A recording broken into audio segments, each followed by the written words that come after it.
į vidurį ir tiesiog mūsų keturi gynėjai. Perdavimas į baudos aikštelę ir kamuolys vartuose. Man atrodė, kad įvartis buvo įmuštas į savus vartus, nors čia švenčia Georgis Kvilitaja.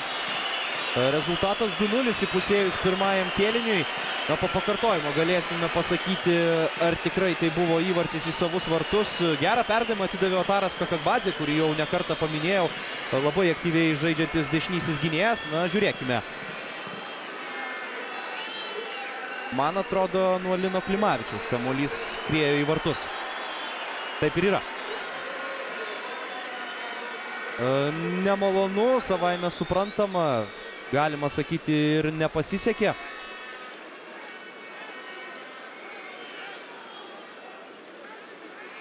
Į petį atsitrenkė kamuolys. Ir kaip tik pabaigiant mintį, kurią turėjau prieš tai, tai būtent gruzinų krašto saugai žaidžia labai